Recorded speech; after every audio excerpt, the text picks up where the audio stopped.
প্রসূনকে বলো, প্রসূনকে ফোন করো, ফোন করে বলো তাড়াতাড়ি আসতে। যদিও আসার সময় হয়ে গেছে, কিন্তু তবুও বলো তাড়াতাড়ি এসে আমাদের নিয়ে সরাসরি বুড়ির শ্বশুর বাড়িতে চলে যাবে, অন্য কোথাও না গিয়ে। তাছাড়া ওরও তো যাওয়া দরকার, বোনটার এত অসুখ। এত অসুখ মানে? হয়েছেটা কি? সে নাকি উঠতে পারছে না, শুয়ে আছে শয্যাশায়ী, রান্না বান্না কিচ্ছু করতে পারছে না। এমন তো আমার মেয়েকে কোনোদিনও দেখিনি। সে কি কথা? দাঁড়া দাঁড়া, আমি প্রসূনকে একবার ফোন করি। আমি তাহলে রেডি হইনি? হ্যাঁ শোনো, তোমাকে একটা কথা বলে রাখি, যদি সেরকম বাড়াবাড়ি কিছু হয় আমি কিন্তু মেয়েকে আমাদের বাড়িতে নিয়ে এসে রাখবো। মেয়েকে তো তোমার কাছে এনে রাখবে, অমনি তো আরেকজনের মুখ ভার হয়ে যাবে। মুখে কিছু বলবে না, কিন্তু মুখ ফুলিয়ে নাক ফুলিয়ে ঘুরে বেড়াবে। কার কথা বলছো তুমি? আমার কি মনে হয় বলো তো, হয় তুমি চোখে ঠুলি পড়ে থাকো, না হলে ন্যাকা সেজে থাকো, কিছু বোঝো না। কার মুখ ভার হয় এই বাড়িতে? বৌমার কথা বলছো? তো সে মুখ ভার হলে কি করা যাবে? তাই বলে কি আমার মেয়ে নিজের বাপের বাড়িতে আসবে না? না না, এটা হতে পারে না। তো আমার মেয়ে বাপের বাড়িতে এসে থাকে না বলে সে কখনো থাকবে না, এমনটা তো না। ও ও সব নিয়ে তুমি ভেবো না, এ বাড়িতে মেয়ের যথেষ্ট অধিকার আছে। তা বৌমা তো এখন বাড়িতে নেই। হ্যাঁ, তা বাড়ি নেই এখন, মেয়ের সঙ্গে কোথায় গেছে।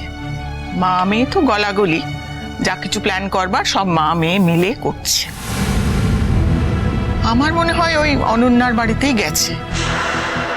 ওখানে তো এখন খুব মাখো মাখো ব্যাপার, প্রসূন তো এসব পছন্দ করে না। দাঁড়াও দাঁড়াও, এই সমস্ত কথা এখন বলে কোনো লাভ নেই। আমি আগে প্রসূনকে ফোন করি। তুমি রেডি হও, যাও, দেরি করো না। প্রসূন যদি একেবারে সোজা ওদের বাড়িতে আমাদের নিয়ে পৌঁছে দেয় তাহলে খুব ভালো হয়। আর বুড়িকে আনতে গেলে প্রসূন থাকলে ভালোই হবে, একেবারে বাড়ির গাড়িতে করে চলে আসবে। হ্যাঁ হ্যাঁ, তোমার মেয়েও আসছে আর তারাও তাকে ছাড়ছে। ছাড়বে না মানে? আমার মেয়ে কি ওখানে গৃহবন্দী নাকি? চোখে ছাড়া যাবে না? তোমার মেয়ে তো গৃহবন্দী না, তোমার মেয়ে তো জোর করে না কখনো। তোমার মেয়ে বরং উল্টে বলবে, না বাবা আমি এখন যাব না, আমি গেলে এদের খুব অসুবিধা হবে। আচ্ছা ঠিক আছে, চলো না। সে যদি ওখানে শুয়েই থাকে তাকে আমি নিয়ে চলে আসবো, সে আমার এখানে শুয়ে থাকবে আমার চোখের সামনে। আমি তাকে সুস্থ করে তুলব। কখনো তো কিছুই করে উঠতে পারলাম না মেয়েটার জন্য। দাঁড়া, আমি আগে প্রসূনকে ফোনটা করি।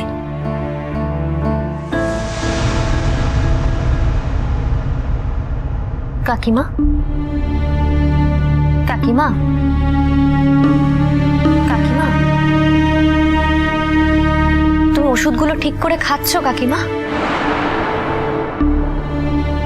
ওষুধ ঠিক মতো খেলে কারোর এত জ্বর থাকে বলো? জ্বরটা তো একটু কমতো তাহলে। এই পিসিমণি, তুমি ঠিক মতো ওষুধগুলো খাওয়াচ্ছ কাকিমাকে? আরে বাবা, বৌদি ভাই তো আমার হাতে ওষুধ খেতেই চাইছে না। কি বলি বলতো, যতবার দিচ্ছি ততবারই বলছে তুমি রেখে দাও, আমি নিজে পরে খেয়ে নেব। সকালবেলা যাও একটুখানি কথা বললো, তারপর থেকে তো কেমন দেখ না ঘোরের মধ্যেই রয়েছে রে মানুষটা। উফ, কি জ্বর রে বাবা। আরে ডাক্তার বাবুও তো অবাক হয়ে যাচ্ছে। এটা জ্বর কমানোর ওষুধ দেওয়া হয়েছে, তাতেও জ্বরটা কমছে না। বিশ্বাস করো, কোনোদিনও বৌদি ভাইকে এরকমটা দেখিনি রে। এত বছর মানুষটার সঙ্গে রয়েছে, এরকম অসুস্থ তো কখনো হয়নি। মা মা মা আমি তোমার মাথায় হাত বুলিয়ে দিচ্ছি। দিও না, থাক। মাথায় হাত দিলে মনে হয় ভালো লাগছে না। অনেক সময় এত শরীর খারাপ হলে না কিচ্ছু ভালো লাগে না। বৌমা, বৌমা, ও বৌমা, ও বাড়িটা যে কি হয়ে গেল না, একদম ভালো লাগছে না। হ্যাঁ রে, কি করছি, কি করা যায় বল দেখিনি তো। একে আমাদের নতুনকে খবর দেবো? শুধু প্রয়োজনেই কি তোমাদের নতুন কাকুর কথা মনে পড়ে ঠাম্মি? কেন, ছেলে আর বৌমা কোথায় এখন? তারা এসে সামলাক। তারা কোথায়, তাদেরকে তো দেখতে পাচ্ছি না। ছেলে বউয়ের ওপর ভার দিলে তো মানুষটা প্রাণে বাঁচবে কিনা বলাই যায় না। ওই এত বড় যে অসুখ, একবার কি এসে দেখেছে? খোঁজ করেছে? করেনি তো। বিবেক বিবেচনা কিছু আছে নাকি? সেই তো কাল রাত্রিবেলা একবার এলো, বুঝলি, উকি মেরে চলে গেল, ব্যাস হয়ে গেল, ওর কাজ শেষ, ওর দায়িত্ব শেষ। এই যে আমরা এত এত কথা বলছি, তাতে কিন্তু ওর কোনো ভ্রুক্ষেপ নেই। উনি ওদিকে নিজের শ্বশুর বাড়ি যাওয়ার জন্য সব প্ল্যান প্রোগ্রাম করে যাচ্ছে, দেখতেই তো পাচ্ছি। কাল তো আবার সন্ধ্যেবেলা শপিংয়েও গিয়েছিল, প্যাকেট প্যাকেট নিয়ে সব ঢুকলো দেখলাম। আমাদের দেখানোর প্রয়োজন বোধ করে না। আচ্ছা দেখালো না তো দেখালো না, তুমি দেখেই বা কি করবে বলো তো? আমি তো কিছুই বুঝতে পারছি না।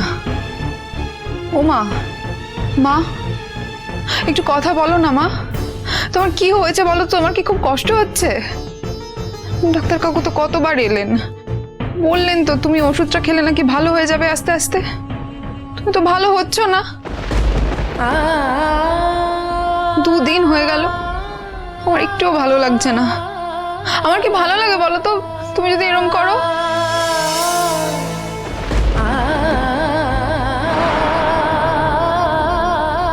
ও বৌমা, বৌমা, আরে করছি এইভাবে তো বাড়িতে রাখা যাবে না রে বৌমাকে। হ্যাঁ, কি মনে হয় হাসপাতালে দিতে হবে না? কি তো ভালো করে কথাই বলতে পারছে না, এ কি? না না, আমার মনে হয় একটু হাসপাতালে দেওয়াই ভালো। তুই একটু নতুনের সঙ্গে পরামর্শটা কর না। বলো ঠাম্মি, আজ অবধি কোনোদিনও আমাদের এসব নিয়ে ভাবতে হয়নি। সব কিছু একা হাতে নতুন কাকু সামলেছে, কিন্তু আমাদের এখন মাথা থেকে ছাদটাই উড়ে গেল। উড়ে যায়নি, জোর করে উড়িয়ে দেওয়া হয়েছে।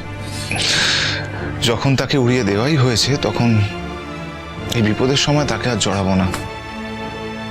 আমরা যা পারি তেমন ভাবেই সামলাবো। এটা তোমার মায়ের জীবন, বুঝতে পেরেছো? হ্যাঁ, আমরা যা পারি করবো, নতুনকে জড়াবো না এ বললে চলবে? তোমাদের কি অভিজ্ঞতা আছে? হ্যাঁ, কোনো অভিজ্ঞতাই তো নেই। তোমরা না পারো, আমি কিন্তু নতুনকে ডাকবো। আরে বুড়ি, বুড়ি এখানে আছে? আসুন আসুন, বুড়ি। এসেছে আরে এসেছে। না না, আমি বাড়ি যাচ্ছিলাম, হঠাৎ মা ফোন করে বললো যেখানে থাকিস এক্ষুনি চলে আয় এখানে। সঙ্গে সঙ্গে বেরিয়ে পড়েছি আমি। কি হয়েছে বুড়ির? আরে তোদের কি আকেল রে? মার এতটা অসুখ, তোরা কেউ একবার আমাদের ফোন করে জানালি না? তোরা কি মনে করিস তোদের মা কি ভুঁই পড়? আমরা কি মরে গেছি নাকি কোনোদিন ছিলামই না? বুড়ি, বুড়ি মা, বুড়ি, দেখেছো মেয়েটার কি অবস্থা হয়েছে? এটা একবারে মরার হাল হয়েছে। আমরা আজকে আমাদের মেয়েকে নিয়ে যাব।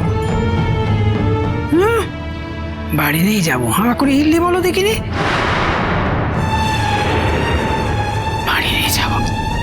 একদম বাজে কথা বলবেন না। মেয়ে আমার, এই তো অবস্থা করে রেখেছেন। আমি আজই মেয়েকে আমার বাড়ি নিয়ে যাব। হ্যাঁ বেয়ান, কটা দিন আমাদের কাছে গিয়ে থেকে আসুক। আপনারা কি মনে করেছেন বলুন দেখিনি? আপনার মেয়েকে আমরা কি অবহেলা করছি? চিকিৎসা করাচ্ছি না? ওই যে দেখুন ওখানে ডাক্তারের প্রেসক্রিপশন রাখা আছে, ওষুধের পর ওষুধ খেয়ে যাচ্ছে, কত সমানে ওষুধ খাচ্ছে। এখন অসুখ যদি ধরা না দেয় তাহলে কি করব? বাড়ি নিয়ে যাব, বাড়ি নিয়ে কেন বাবা? বাড়িতে কি আছে? ধন্বন্তরী আছে। ধন্বন্তরী এসে কি তাকে সারিয়ে দেবে? যদি থাকে তাহলে এখানে পাঠিয়ে দিন না ধন্বন্তরী। শুনুন, বৌমা তার নিজের ঘর ছেড়ে, তার সংসার ছেড়ে ওখানে গিয়ে থাকতে যাবে কেন? মাইমা এভাবে রাগ করে কেউ কথা বলে নাকি? আচ্ছা, আপনার বৌমার বাপের বাড়ি বলে তো একটা বস্তু আছে নাকি? সে বাড়ির দাদা আছে, বাবা আছে, মা আছে, সবাই তো আছে। আচ্ছা, সেখানে গিয়ে যদি ও থাকে তাহলে তাহলে অসুবিধাটা কোথায়? চিরসখা হে